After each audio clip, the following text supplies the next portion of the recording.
baby Aldrich. Halo, saya Dr. Yovin.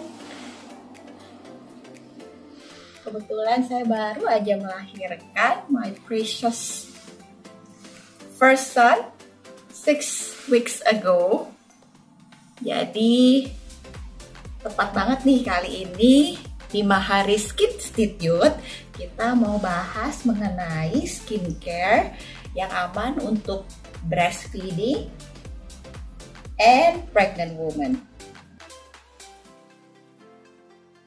Saya mau sedikit mami curhat nih. Biasanya pada masa kehamilan banyak yang membahas mengenai the pregnant glow kalau ngomongin soal kulit. Jadi kulitnya katanya sih makin bersinar, makin berseri-seri.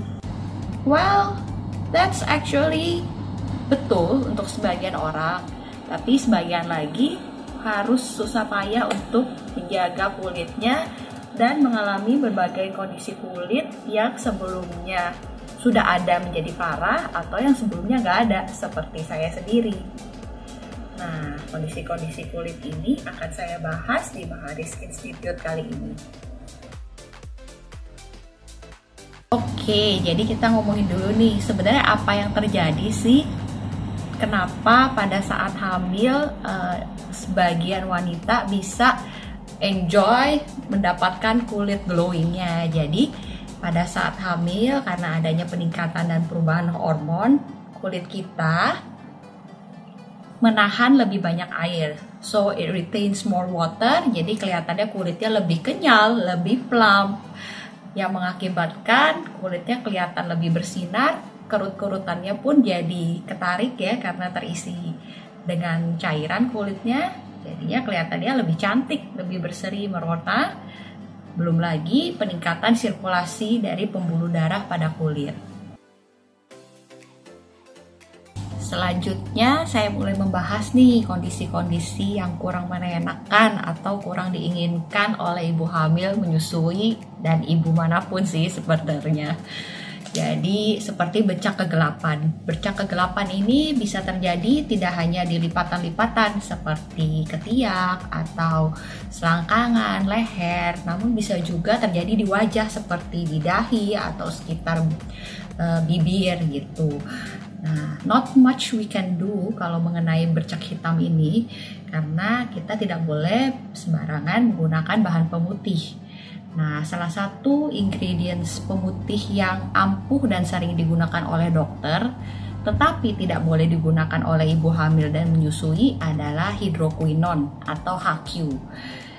Namun sayangnya di masa sekarang ini banyak yang sembarangan menjualnya secara online tanpa preskripsi. Jadi hati-hati ya kalau yang mau membeli krim pemutih wajah lewat online karena hidroquinone ini terserap tubuh dengan cukup banyak konsentrasi presentasinya, maka sebaiknya dihindari oleh ibu hamil dan menyusui.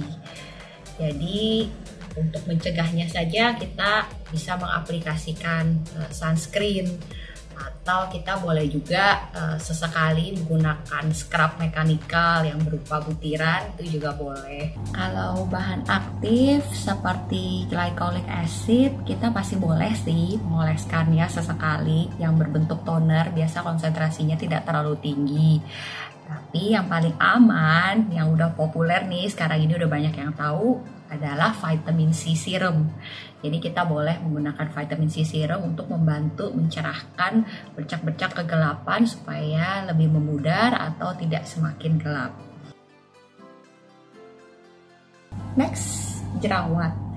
Tidak jarang wanita yang sebelumnya tidak mengalami jerawat mengalami masalah jerawat pada saat hamil karena perubahan dan peningkatan hormon yang menyebabkan kelenjar minyak memproduksi sebum sehingga membentuk komedo dan jerawat. Untuk mengurangi sumbatan, Bumil dan Bu Swi dapat melakukan facial secara rutin sebulan sekali, sehingga sel kulit mati terangkat dan komedo dikeluarkan secara tuntas. Setelah Bumil melahirkan, boleh mempertimbangkan untuk melakukan treatment yang tidak memerlukan prosedur pengebalan seperti laser dan RF atau radiofrekuensi. Yang perlu diwaspadai adalah obat-obatan jerawat yang mengandung retinoic acid maupun turunannya. Dan tidak jarang sebagian dokter menyebutnya sebagai vitamin A. Jadi harus hati-hati ya, vitamin A itu bukan seperti suplemen vitamin biasa, tapi tidak baik digunakan ibu hamil dan menyusui karena berpotensi membahayakan janin. Kalau untuk jerawat masih boleh menggunakan asam salisilat atau benzoyl peroxide jika dirasa sangat perlu. Kalau untuk stretch mark yang paling penting adalah selalu menjaga elastisitas kulit. Jadi supaya selalu elastis, kulitnya selalu rajin dilembabkan dan rajin minum air putih. Kalau stretch marknya masih merah-merah, biasanya segera setelah melahirkan tuh stretch marknya warnanya belum berubah menjadi putih, bisa segera untuk di laser V-beam, salah satu merek Pulse Dye Laser. Jadi dia bisa mengurangi efek dari pecahnya kulit supaya stretch marknya penampakannya bisa berkurang. Mungkin tidak hilang 100% tapi jauh lebih baik. Jadi segera datang ke klinik untuk di-treat, karena pada saat menyusui kita sudah boleh lebih bebas untuk melakukan treatment-treatment yang menggunakan alat di klinik.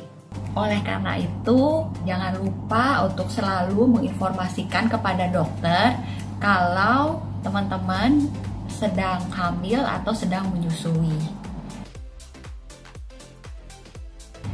Nah, yang terakhir nih, yang saya alami sendiri di trimester kedua sampai akhir kehamilan, yaitu skin tag, atau orang awam karena bentuknya seperti kutil sering menyebutnya kutil, tapi ini berbeda ya dengan kutil ya.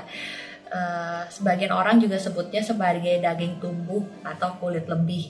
Jadi kulitnya teraba kasar ya, ada bintil-bintil yang tumbuh di seputar kulit, terutama di daerah leher dan lipatan-lipatan seperti ketiak, selangkangan, bisa juga di bawah payudara, dan bisa juga di sekitar wajah. Saya juga alami di sekitar pipi.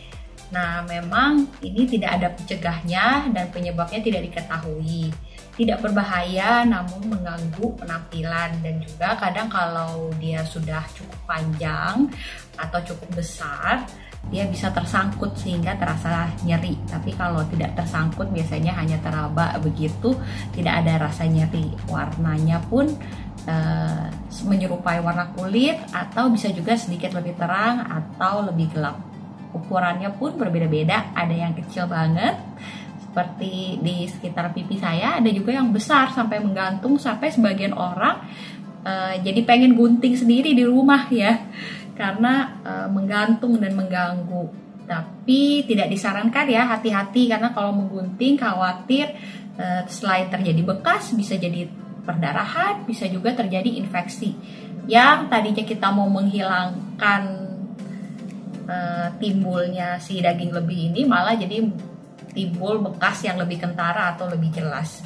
Jadi lebih baik tunggu setelah melahirkan lalu datang ke klinik.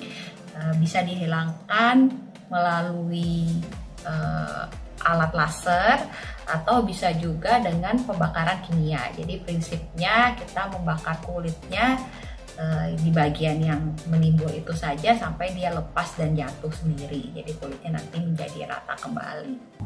Tidak perlu terlalu khawatir sih, walaupun jumlahnya banyak di sekujur tubuh ya, karena menghilangkannya tidak sulit dan jarang meninggalkan bekas jika dilakukan oleh tenaga profesional dengan baik dan benar. Jadi datang aja ke klinik setelah melahirkan. Oke, that's it for today's class. Kalau kamu masih punya pertanyaan, kamu boleh menghubungi kami.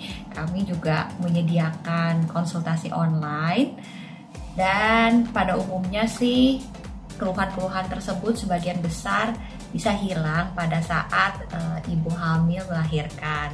Namun jika menetap dan pada saat mengalaminya sangat mengganggu, tentu hubungi dokter supaya bisa ditangani dengan tepat dan aman untuk janin dan bayinya. Oke, kelas dismissed. See you. Bye!